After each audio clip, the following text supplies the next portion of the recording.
figure out how to do stuff. Anyway. All right, well, we'll go quick. It's going to be squatting versus deadlifting. So we'll use the whiteboard just a little bit, but we'll use this as a video for the rest of the clients. So, yeah. Okay. So squatting versus deadlifting. Like, what's the difference that you think of when you think of a squat versus a deadlift? Jocelyn and Betty, you can answer that for me. What do you think the difference is without looking at this stuff on the board already? Yeah, I can't see it. Just your idea of what do you think a squat or deadlift is? A squat's more like to straight down, like knees bending back, like staying like as straight as you can going down, and then like a deadlift's like a hinge at the hip, like the back goes forward, like head hinges forward at the hip, like this is the hip.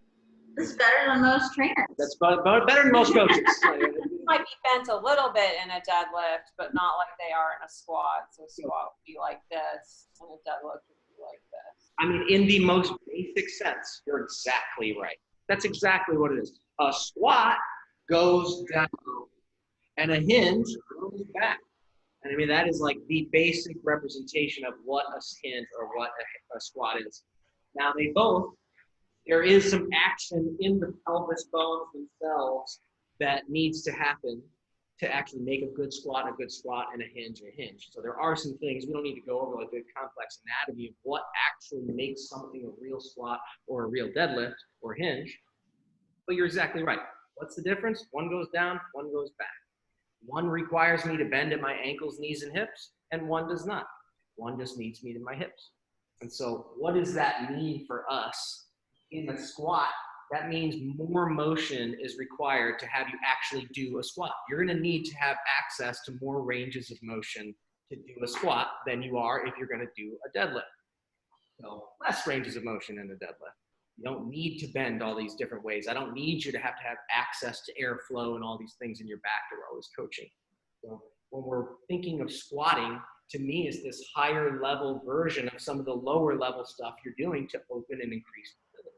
You need hip mobility. You're going to need spinal mobility. You're going to need to be able to breathe in your back and your chest. You're going to need all of those things to be able to squat. So when we see someone not able to squat, it tells us those things. Like, that's what it's telling me. It's like, oh, they don't have access to their hips, or they don't have access to bend their spine, or they can't breathe in this certain way, therefore they can't squat. Even though they might be able to fake a squat sometimes and make it look kind of like a squat, but when you really know what you're looking for, it's not really a squat because the mechanism in the hips isn't really happening the same way. So in a deadlift, less motion required. We'll program in for somebody if they're just trying to, maybe they need to get stronger, but they don't have all this access to their hips yet. They can't move this certain way, but I still need them to be stronger. So I would more be prone towards teaching a little bit of deadlifting just to make them get stronger. And then what does the squat, why does that matter to me? Why is like seeing extra ranges of motion? Well, it carries over to other exercises and in life. So if you can squat well and you can actually go up and down the right way and keep your hips moving the right way, that tells me a lot of things about how you're moving in general, like how you're actually going to move in the outside world and how your ability will be to do other exercises like split squatting, like step ups, all of those transfer into a squat. So when I see squat, I'm also seeing in my mind step up. I'm also seeing a lunge. I'm also seeing certain ability to walk and therefore. Why don't we show them all that? And we'll show them that. Yeah, and we'll show you that here in a second. What? God, Lucy's funny. She just makes faces at me in the background. This makes it so much harder. You know? Get up here. All right, so look, you know the difference. Hang on, I need to set this back even more, but don't talk. Okay. You're going to like edit this out? Or? No. All right. But the summary of what Dave just took you through is basically for you to be able to squat, you have to have all this range of motion. You have to have X, Y, Z, W, P. And for you to be able to deadlift, you don't need that much motion. So you need like X and Y. So if we get you to do a really good squat, that means that you also probably move really well, just because you can't squat without moving well. And then another reason, what Dave just is going to show you now, is the squat transfers over to almost every exercise. If you can have a good squat, we assume and make predictions that you can be good at almost every exercise, and we have unlimited programming for you all. And you two are very similar. You take cues well, so you're able to do more things because you're able to squat. If people are really good at deadlifts, like power lifters that just do everything like this, they're just good at all the exercises that look like this, which is not that many. With squat, you'll see it's every exercise. So in Dave's even starting position, can you see where one leg is the bottom of the squat? This is a squat. You know, this is squatting on this side. It's identical. Same motion on this side. Forget the straight leg. It doesn't exist. I'm in the bottom of the squat position. So step up to me is squat. It's just squat on one leg, but we call it step up because that's what it is. So it's tucked under still, and I'm squatting on one leg, straight up, straight down. So it wouldn't be back. And then now I push my hips forward and go back.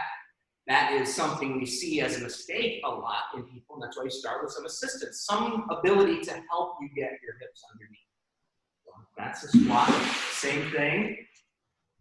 If I'm here, what's this front leg again? This foot would be on the box. This is my squat. I'm in the squat on this front leg. So if I can have this underneath me and levitate appropriately, I still have this in split squat position now. That's going to be the same. What other exercise? Oh, like single leg here, single leg squat. Same thing. I'm going to need to be able to tuck under and drop down to do the single leg version. So it's like it's going to tell me if someone can do that two-legged version, they're going to be able to be athletic in all of these other positions. So that's our big differences we want you all to know. What else, Lucy Hendricks? That's pretty good. Yeah, I mean, that's really the gist. Does that make sense? I mean, you all probably have seen this, and I've coached you and cued you so many times before with tucking and everything else. You're probably starting to see it in your mind of what it really is. Yeah. But you will see if you go on YouTube, or if you even went on Google right now and just typed in squat, a lot of times you're going to see people squatting, but if I just paused and took a picture of them at the bottom, you would notice it's not really a squat at all, it's a hinge. And so then people will do things like this, turn their feet way out, squat, and they'll still, their hips are going back in a hinge. I'm able to get deeper, but really the mechanism was never tucking and dropping, it was back. I went back and I'm like squatting in this hips back position. So people never really hinging twice, calling it a squat. It really wasn't a squat ever. They never had access to those ranges of motion. They only had X and Y. They didn't have X, Y, Z, K, Y. So that is what we see. And this motion, like just, you want to see us as like restoring your ability to squat. So if I'm in the short seated position, which we do so many exercises in, like what position am I in? Squat. Yeah, position of the squat. So we will do a lot of upper body stuff, all different upper body exercises in this position because of how it affects you and how you leg. So it's just like another way to get you squatting. I mean, any of the 90-90 stuff and all the single Yeah. stuff on the ground, that all is, again, squat. And that's why we call the 90-90 is like squat level 1. She's in a squat.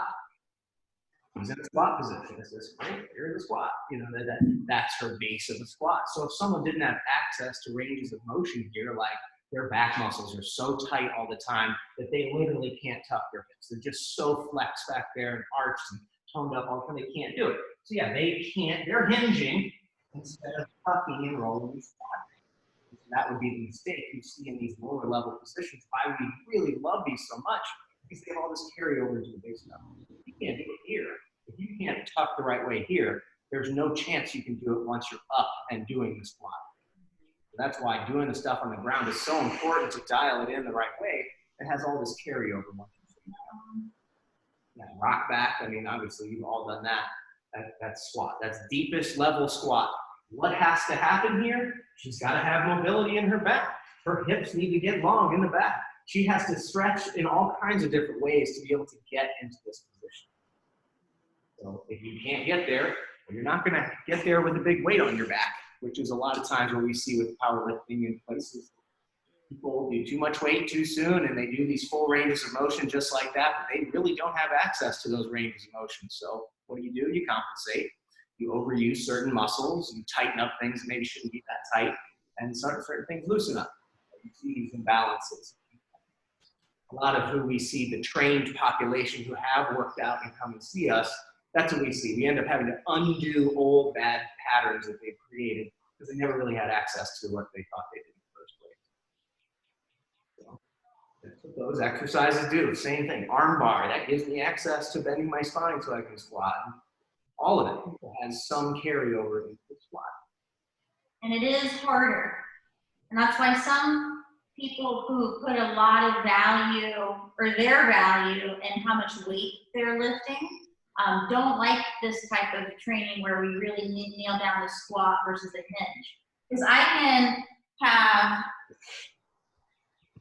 can do a lot more weight if I hinge back. So that's why you can deadlift probably twice as much as you can squat. So as soon as I tuck and go straight down, things become a lot harder.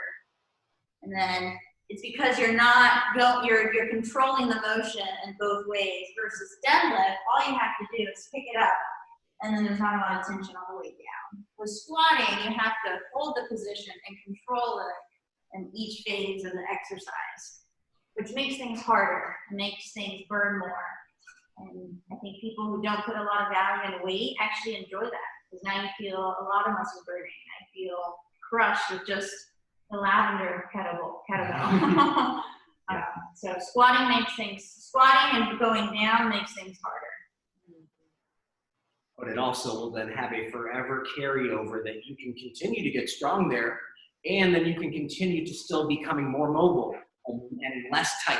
So you can get strong there and not get stiff and crazy places.